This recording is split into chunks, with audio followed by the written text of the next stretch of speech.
So you've mentioned that China has a no-interference policy with other states, and that states should have their own ability to dictate their way of life or just their existence.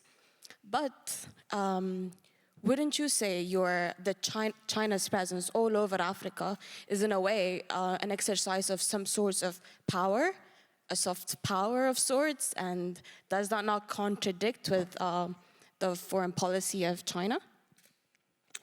Allow me to mention one thing.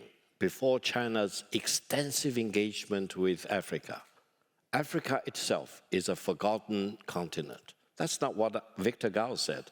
That's generally being said by Western countries. Africa, after decolonization, was more or less the forgotten continent. Western countries did not want to engage it for whatever reason. China went in. China treated every African country as brother and sister, and China really invested hugely in Africa. Now, many other countries are talking about engaging with Africa, including the United States, many European countries, India, for example. The more the better, because Africa should not be a monopoly for any other country, not for China, not for anyone else.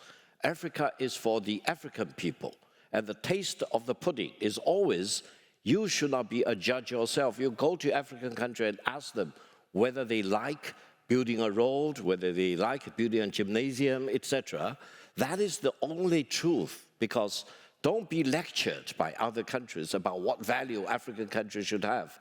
The African value will be different from many other continents, for example. The other countries in other continents will need to help the African country to build up their infrastructure, to build their manufacturing capabilities.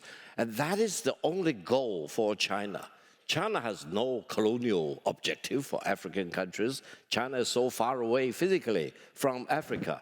Whatever China is doing the same in ASEAN countries, in Latin American countries, for example.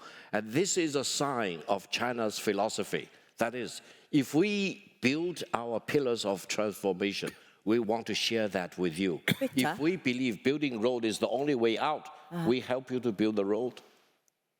Carl.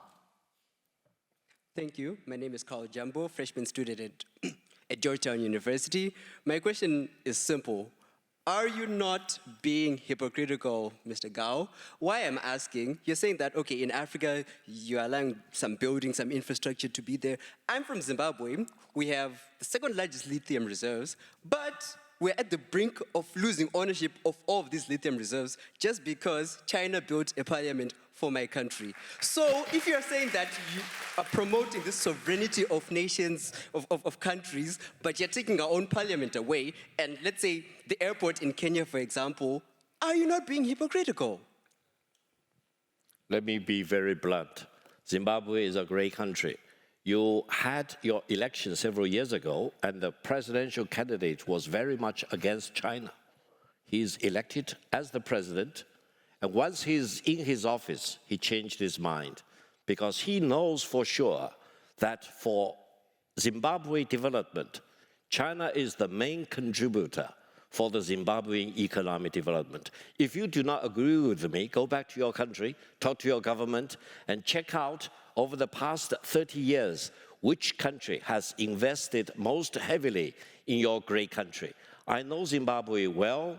China has dealt with Zimbabwe governments for several decades, including your great presidents, for example.